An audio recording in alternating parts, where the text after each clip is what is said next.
La Banque centrale des États-Unis a été fondée en 1913. Devinez quoi d'autre a été fondé en 1913 ? Le département des impôts. Et donc vous pouvez regarder tout ça et ensuite vous pouvez lire des remarques marxistes qui disent qu'un impôt progressif sur le revenu est nécessaire pour la propagation du communisme. Et maintenant, les pauvres sont déjà pauvres, mais quand vous augmentez l'inflation, le prix du carburant, la classe moyenne s'appauvrit encore. Et maintenant, quand je fais du shopping, je regarde autour de moi, surtout les petits commerçants, détaillants, je vois que tout est en liquidation totale en ce moment. Et j'ai de la peine pour ces petits commerçants en ce moment, parce que leurs clients sont ruinés. Et le motif est diabolique. Je me doutais bien que ça allait mal tourner. Vous savez, dans la plupart de mes livres, je ne peux pas dire ce que je veux dire. Mais je vous avais dit que nous allions avoir un gros crash en 2008. Et bien sûr, le système s'est effondré et nous continuons à nous fracasser encore aujourd'hui. Des grands investisseurs comme Ray Dalio disent que nous sommes maintenant dans une dépression. C'est pourquoi je vous parle avec une telle conviction. Et donc notre liberté est en jeu. Même moi, j'ai été censuré là. Que nous arrive-t-il en ce moment ? Nous avons aujourd'hui comme invité Mark Moss, quelqu'un qui a enquêté sur un certain Klaus Schwab, un homme parmi les plus puissants dans ce monde et qui dicte beaucoup de décisions qui concernent nos vies. C'est pourquoi cette émission est très importante pour savoir ce qui se passe. Et nous abordons un sujet très important et commençons en 1971 car c'est à ce moment-là que la chute a commencé. Depuis 1971, les inégalités de revenus, le taux de BST, le taux d'incarcération, le taux de divorce, le niveau d'endettement des revenus moyens, tout a changé. Pourquoi ? Parce que depuis 1971, nous avons abandonné les talons or. Il y a 100 graphiques qui démontrent cela. Il y a un truc flou derrière tout ça. Et si je parle de ça, c'est parce que le Forum économique mondial a été fondé quand ? La même année. Et donc le monde entier a déraillé en 1971. Quand vous déformez l'argent, vous obtenez toutes sortes de distorsions. Et l'une d'entre elles se manifeste à travers le Forum économique mondial. C'est en 1972 que j'ai réalisé ce qui se passait. Je pilotais pour la marine pendant la guerre du Vietnam. Et c'est à ce moment-là que j'ai su l'abandon de l'étalon or et j'ai acheté ma première pièce d'argent à Hong Kong pour $50. Beaucoup de gens ont peut-être entendu parler de Davos, où chaque année, les leaders mondiaux, les décideurs politiques si vous voulez, les groupes de réflexion se réunissent chaque année à Davos. C'est un partenariat public-privé. Ce sont des hommes politiques et des hommes d'affaires qui se réunissent. Le public et le privé se réunissent pour définir des orientations politiques.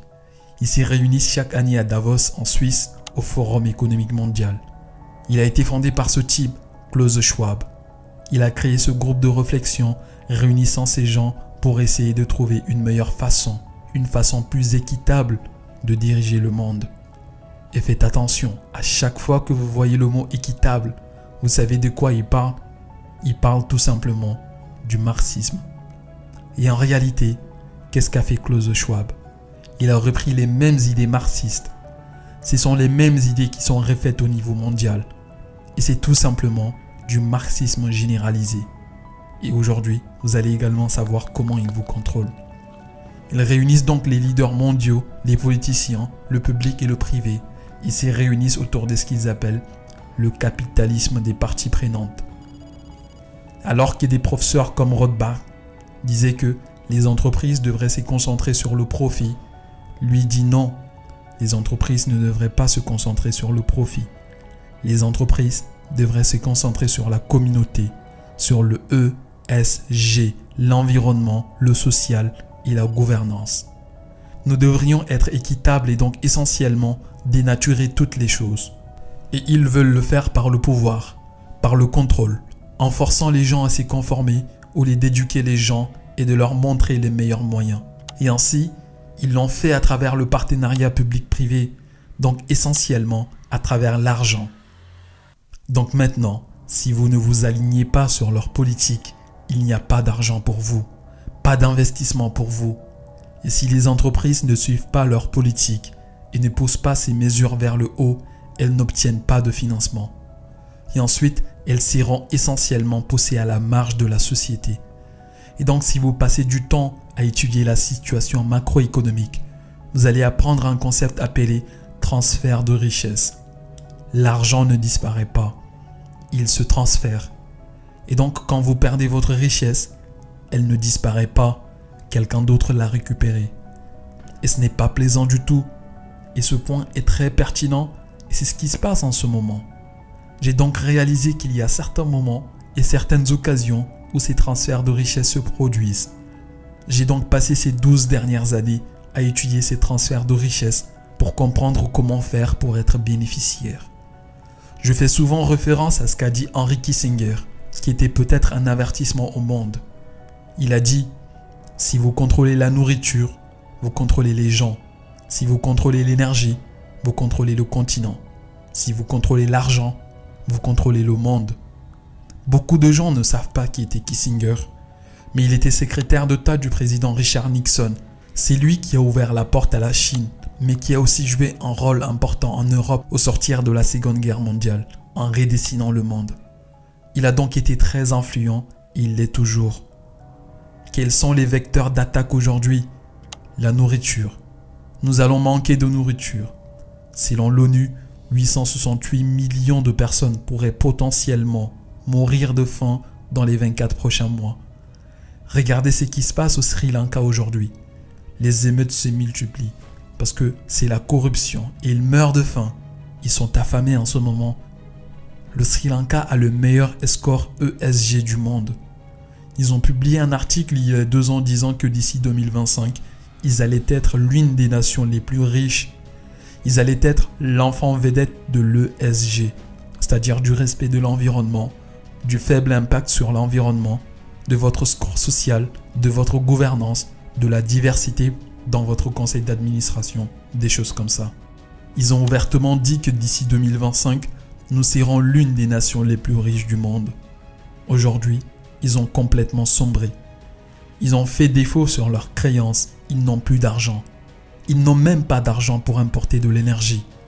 C'est important de comprendre où nous en sommes dans ce monde où il y a plus que jamais un pic de centralisation, de planification centrale. J'aime à penser que la planification centrale est toujours vouée à l'échec. Vous ne pouvez pas organiser 2 milliards de personnes. Pourtant, c'est ce qu'ils essaient de faire. Et donc la planification centrale, c'est le Forum économique mondial, l'Organisation mondiale de la santé, l'Organisation mondiale du commerce, et puis l'ONU, le FMI, la BRI, la Banque des règlements internationaux, que personne ne connaît. La BRI, c'est la banque centrale de toutes les banques centrales du monde. C'est exactement comme ça que je vois le monde dans l'organigramme. La BRI se trouve au sommet. Puis, vous avez certains de ces groupes de réflexion, tels que le Forum économique mondial, le Club de Rome. Et ce sont eux les décideurs politiques. Puis, ils font redescendre la politique à la rangée suivante de l'organigramme, vers ceux qui l'appliquent, c'est-à-dire les gouvernants. En réalité, c'est un coup des banquiers. Ils utilisent leur banque au sommet pour pousser ces idées à travers les groupes de réflexion et jusqu'aux élections. Il y a ensuite nous, et nous sommes en bas de l'échelle comme des sujets. Et cet homme est assis au sommet du monde, à discuter avec tous ces gens qui prennent leur diète privée pour aller à Davos, et à nous dire que nous devons réduire notre consommation d'énergie, à nous dire que nous devons manger les insectes. Et c'est sur leur site web. Ils expliquent pourquoi nous devrions manger des insectes. Ils ont ramené des stars de Hollywood pour en faire la promotion. C'est passé il y a 2 semaines. Et c'est ce qu'ils diffusent à la télé maintenant. Donc le marxisme, chaque fois que le marxisme a été testé en Russie au début des années 1900, environ 25 millions de personnes sont mortes de faim. Dans le grand bond en avant de la Chine de Mao, environ 50 millions de personnes sont mortes de faim. C'est horrible. Imaginez 50 millions de personnes. Nous parlons de presque 1 milliard aujourd'hui. Et donc à l'heure où à peu près 1 milliard de personnes pourraient mourir de faim, ne devrions-nous pas essayer de distribuer le plus de nourriture possible ? Pourtant, aux Pays-Bas, ils se sont mis à fermer les exploitations agricoles. Ils essaient de s'emparer de leurs terres. Ils veulent prendre le contrôle des fermes et les empêcher de cultiver non seulement de la nourriture, mais aussi d'élever du bétail et de la viande. Aux États-Unis, les agriculteurs sont payés pour ne pas cultiver. Ils ne sont pas autorisés à cultiver sur certaines de leurs terres. Ils ont adressé une pétition au ministre de l'Agriculture pour dire « Laissez-nous planter, nous pourrons avoir plus de nourriture ». Ils ont dit « Non, ce n'est pas conforme à notre engagement pour l'accord de Paris ». Et maintenant, les protestations ont lieu partout dans le monde. C'est encore plus massif.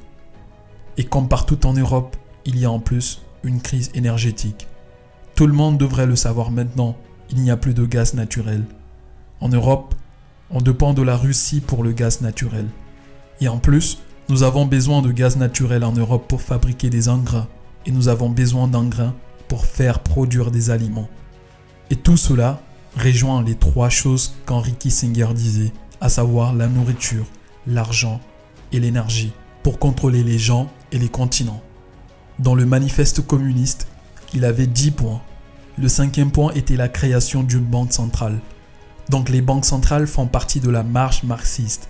L'économie est contrôlée par la banque centrale et non pas par le peuple. La plupart des gens ne sont pas du tout au courant de ça. Quand le communisme avait été vaincu dans les années 70, il est rentré clandestinement dans les universités. Et donc, ils ont fait un bon travail en jouant ce jeu. Ils ont commencé par changer les perspectives de jeunes gens dans les universités. Ces mêmes jeunes qui sont maintenant dans les médias, dans le gouvernement. Et ça remonte à très loin. Ça remonte aux années 60. Tout le système s'écroule en ce moment. Le système financier est foutu. L'Union européenne a un problème sur ses obligations. L'Allemagne a perdu sa position. Les États-Unis sont au bord du gouffre. L'Italie et la Grèce doivent constamment être renfloués. L'Allemagne a été le moteur de production de l'Europe, mais maintenant, elle est devenue un importateur net parce que les prix de l'énergie ont tellement augmenté qu'elle ne peut plus se permettre de produire. Ils doivent importer leur énergie. Vont-ils arrêter tous leurs réacteurs nucléaires ? Eh bien, au cours de la dernière décennie, ils les ont fermés et le prix de l'énergie ont augmenté de 8 fois, alors qu'à 2 pas de chez eux, en France, ils ont toujours de l'énergie bon marché parce qu'ils ont toujours le nucléaire. En Europe, il y a des quantités massives de gaz de schiste, comme nous aux États-Unis, mais ils ne veulent pas l'extraire. Les humains peuvent subir beaucoup d'abus de la part des gouvernements. Mais quand vous ne pouvez plus manger ou nourrir votre famille, c'est là que ça devient un vrai problème. Ils sont descendus dans la rue, un peu comme on l'a vu au Canada avec les routiers. Et maintenant, ce sont les agriculteurs avec leurs tracteurs. Ils sont sortis en masse. Certains des agriculteurs ont été arrêtés. Les fermiers sont allés au poste de police, les ont encerclés et ont aidé à libérer certains de leurs collègues. Ils ont rempli la ville de déchets. Ils ont bloqué les aéroports. J'ai même vu que les agriculteurs sont entrés dans la base militaire et ont commencé à sortir des jets de l'armée et les mettre sur les routes pour les bloquer. Mais maintenant, ça s'est étendu à la Pologne et à l'Allemagne. Tous les agriculteurs s'unissent pour protester. Et les gens blâment Schwab et ses copains. Donc plus de nourriture et les rayons sont de plus en plus vides. Sans liberté de paiement, il n'y a pas de liberté du tout. Si je n'ai pas d'argent pour acheter un téléphone, ou aller sur Internet, ou imprimer un pamphlet, ou construire un site web, je n'ai pas de liberté d'expression. J'ai la liberté de réunion, mais je ne peux pas payer l'essence de mon camion pour me rendre à l'assemblée. Je n'ai pas de liberté de réunion. Ça veut dire ce que ça veut dire. Vous ne posséderez rien pour être heureux. Voilà ce qu'ils pensent. Si nous pouvions supprimer votre propriété privée, ils se disent, nous pourrions supprimer le désir humain de s'efforcer d'avoir plus, parce que c'est ce qui nous empoisonne. Si on pouvait enlever ça, les gens seraient heureux. Là, nous sommes malheureux parce que nous n'avons pas ce que nous voulons. Nous sommes toujours en train de nous démener. Nous devons toujours travailler plus dur. Et donc, si on pouvait enlever ça, alors vous ne posséderez rien et vous serez heureux parce que vous n'aurez pas besoin de vous battre. Vous ne verrez personne d'autre avoir quelque chose que vous n'avez pas. Ils pensent qu'il y a cette utopie, mais ils ne comprennent pas qu'il y a la nature humaine. Est-ce une intention ou une erreur ? C'est une belle question à se poser.